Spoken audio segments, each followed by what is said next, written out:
3 years ago, this paludarium began with just a dozen endlers. Since then, I've allowed both the environment and the fish to grow unrestricted. While the tank is unrecognizable from its former self, which I think is pretty cool, I'm actually more curious about the fish. Just how many could there possibly be within this small jungle environment? This video is sponsored by Fritz Aquatics. If I had any hope of counting them up, I knew it wasn't going to happen with them in the tank. Now, I actually did have plans to build them a larger setup later this year and figured I could just do it then.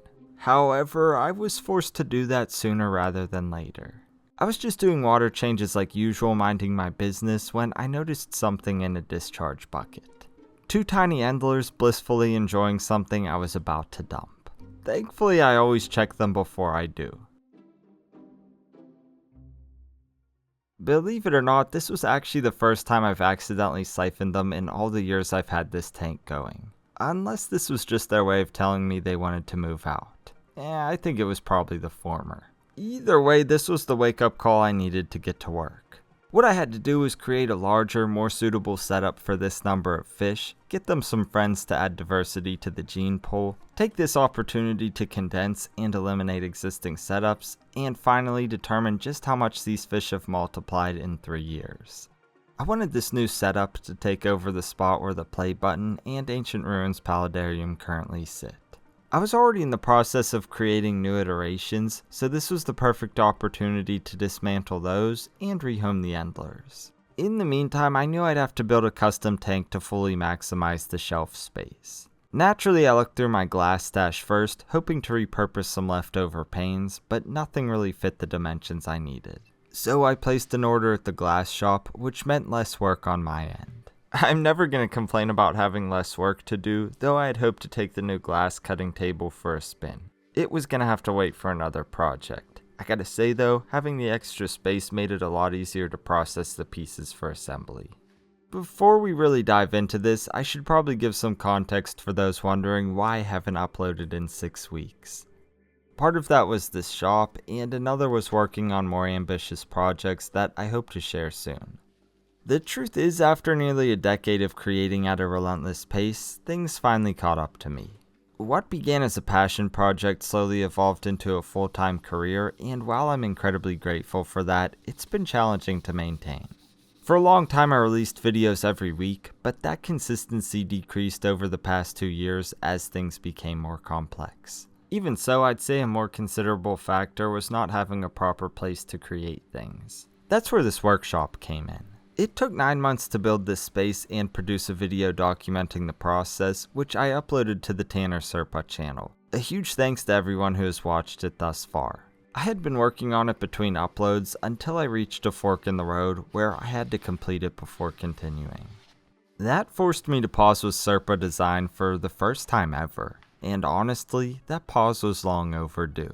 It allowed me to consider many things, especially the importance of dedicating sufficient time to each project rather than focusing on an arbitrary schedule that I had created in hopes of satisfying the algorithm. I do hope to get more consistent again, though I'm unsure what that looks like just yet. Also, thank you to everyone who checked in on me during that time and for your ongoing support. Anyway, I just didn't think it would be right if I said nothing. I had a rough idea of what I wanted to create going into this. I knew that would work best and be easiest to maintain with a shallow front while being roughly 3 times the volume of their current home. I assembled it just like any other tank by taping the seams, cleaning the surface with isopropyl alcohol, adding bumpers to maintain a consistent space between the glass, and using silicone to lock it together. I receive many questions about why I use black silicone instead of clear. Truth is, I prefer clear until I don't. It tends to discolor over time and show algae, while black looks the same regardless. Otherwise, there's no functional difference at all. I may have been a bit rusty and put silicone where I shouldn't have, but that's alright. In the past, I used to wait till all the silicone cured before removing the excess. However, I found that it's easier to remove most of it while it's wet, then return to scrape off any remaining bits after. While that cured, I got to work on the hardscape. Several years ago, I made this tank, the Minimalist Mountain Islands Paludarium. That's a mouthful. It's a concept I didn't feel was fully realized and what initially inspired this project. I even had the perfect stones to make that happen, but there was a catch. I've had these incredible stones for well over a year at this point, and while I've had a few ideas on what I could do with them, obviously I didn't do any of those because I still have them here. The thing is that I don't know exactly what they are other than some type of lace rock. Because of that, I want to run a few tests on these to see if they will actually be a viable option for what I want to do for the Endlers. Otherwise, I'm going to have to come up with something else. From what I've gathered, lace rock may or may not raise the pH and hardness depending on the source. These are the volcanic variety, so I assumed they'd be inert, but I wanted to double check. First, I used the nitrate solution from the Fritz Master test kit, which contains hydrochloric acid, to do a quick acid test. If a stone reacts like this Sayru stone here, it means it'll raise the pH and hardness of the water, which is something to consider when establishing the goals for a specific tank. This lace rock didn't react at all, which is a good sign. However, the acid test doesn't necessarily tell the whole story. I figured I should soak them as well, but before I did that, I rinsed them to remove anything that could affect the reading. That's when I discovered something amazing. This large rock held water, even creating its own little waterfall. I could use that to my advantage if the stones were viable. At this point, I was really hoping they'd be alright, but I wouldn't know for sure until I had soaked them for a few days. Luckily, I recently tested my tap water with the Fritz water test kits to obtain a base reading for something else, which I could use as a reference against this. From what I could see, these didn't appear to have an effect on the water whatsoever. Generally, I don't go chasing parameters or anything like that because it tends to be a losing game. That said, I wanted to be a bit cautious because I've never used them before. I was excited to move the rocks into the tank with my newfound inspiration. Before I could do that, I had to clean things up, add a frost film to the back, and an EVA foam leveling mat to the bottom. I'm not sure if you can tell, but these stones are pretty big. Putting them directly in the tank would have been a foolish move, so I had to use Egg Crate to evenly distribute their weight. I also figured it would be in my best interest to take this over to the Scape Dojo before trying anything in the tank. With a lot of my scapes, I usually don't start with much direction, letting the materials guide me along. The difference here was that I knew exactly what I wanted to do. Used a large stone to create a platform or cavern. The problem was that this stone weighs over 50 pounds. Knowing how precarious this could be, I wasn't about to attempt it in the tank just yet. To my surprise, I actually found a stable configuration relatively quickly. I wasn't as sure about this other stone, though it didn't matter as much. Regardless, I really liked where it was going. However, the real challenge was going to be transferring them into the tank. I knew that one wrong move could ruin the entire thing.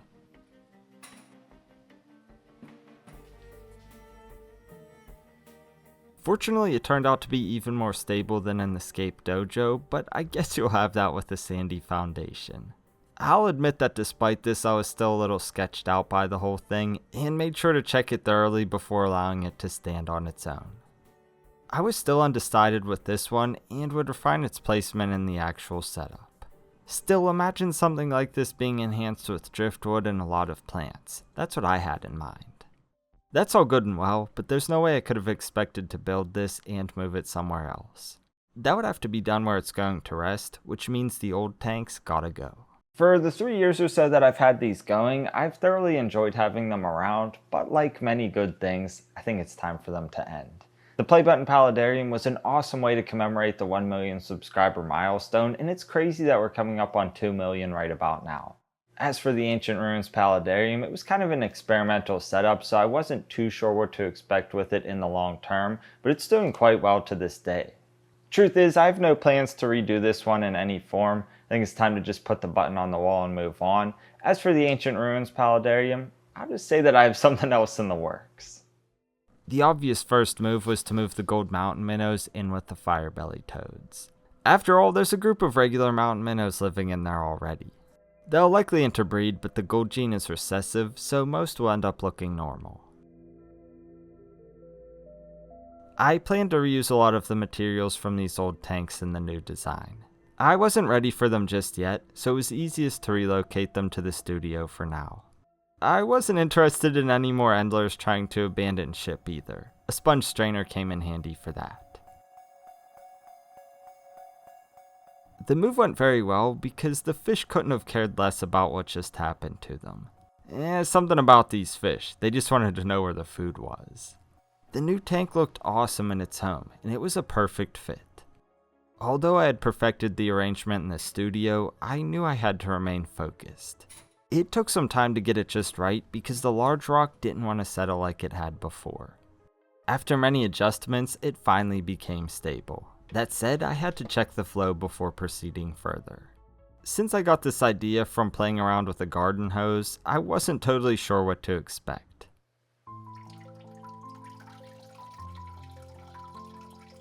Even though this looked good already, I knew it would look even better if I tilted the big stone. That way the water could pull and cascade before reaching the falls. The thing was, I needed some small rocks to shim it. This had me a little nervous, especially since the left was hardly supported, but to my surprise, it held up well.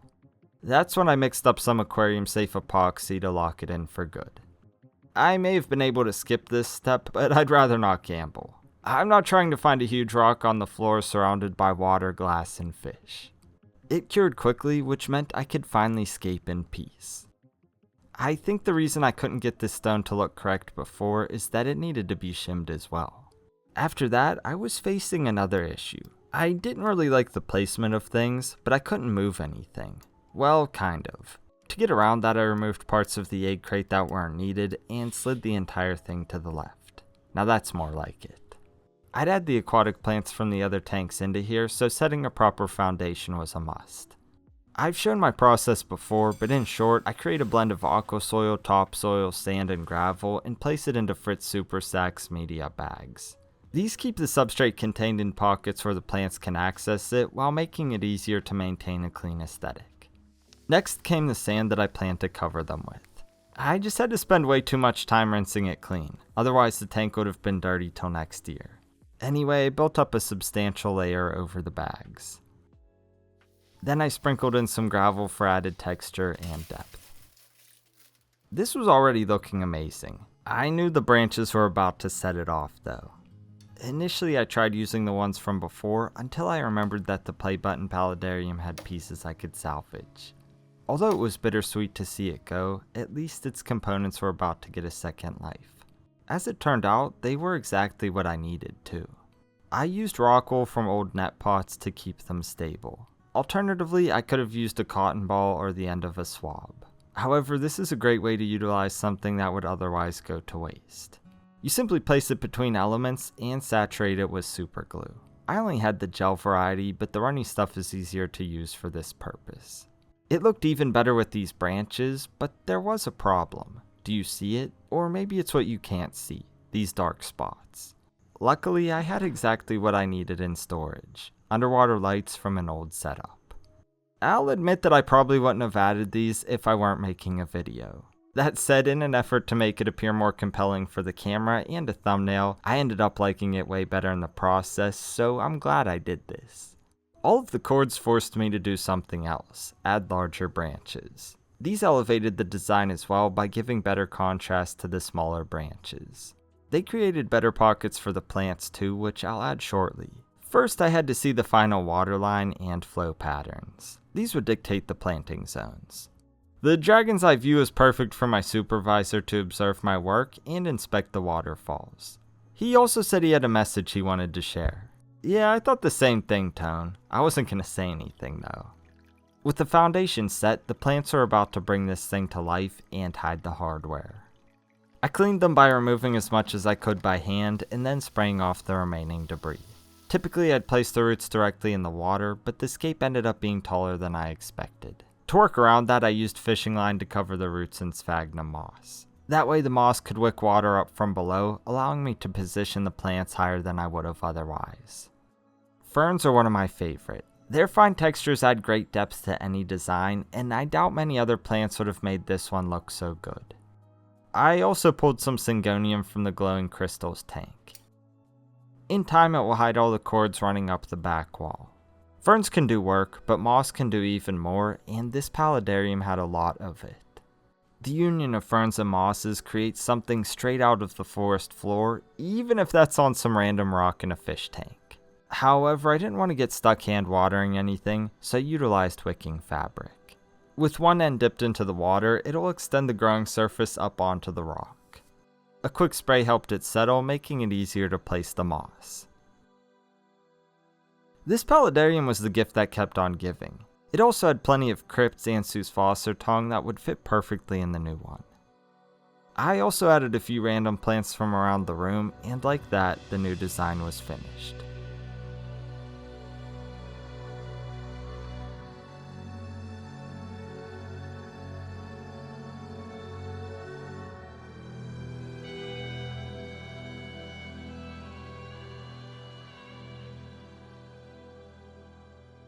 That meant I could mark off the first of the 4 goals. While there's still a bit more work involved to dismantle the old tanks fully, I'll also consider the 3rd task complete for the sake of the video. I'm so glad I went through the trouble of testing the stones. If I hadn't, I'm sure I wouldn't have arranged them to create the waterfalls. Those were one of the key features to this design and what dictated the placement of nearly everything else. Who knows how it would have turned out if I did something different. Either way, it just has a good vibe, don't you think? I'm really curious to see what the fish will think of it, and as much as I want to take the census, I think I'll add the new fish first, a group of 10 males. I dosed the tank with some Fritz Turbo Start to jumpstart this cycle, and let them free.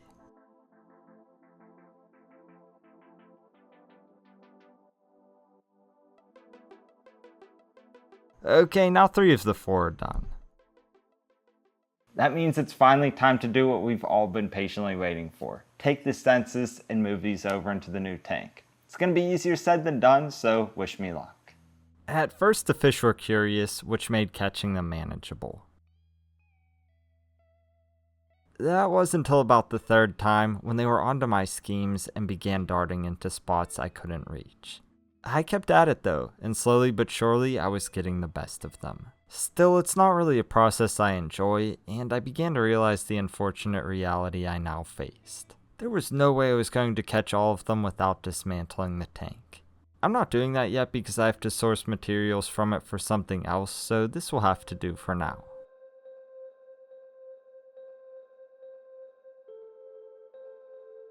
Seeing the 2 groups combine into one was a joy. It took a moment for them all to settle in, but before long, the instinct to explore kicked in.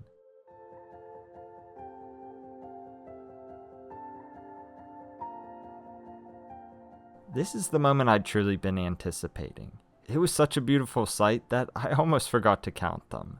Thankfully, I had taken a photo earlier for reference, and after carefully reviewing it, I determined that there were 59 in this container. Though I suspect there's at least 5 still hiding in the old tank, so I'll estimate a total of 64. Yeah, probably close enough to check off goal number 4. Dismantling old setups is bittersweet, but those moments are always worth it when the animals get to flourish in better homes than before. I doubt I'll ever get an exact count, but that's okay. I'll likely add a few more groups in time anyway to further expand the gene pool, so who knows how many there will be in 3 years. Only time will tell, I suppose. If you like this project, then I know you'll also enjoy the time I made a no-filter guppy aquarium and when I did a census on my cherry shrimp colony. As always, thanks for watching, and until next time, Serpa Squad, take care and peace.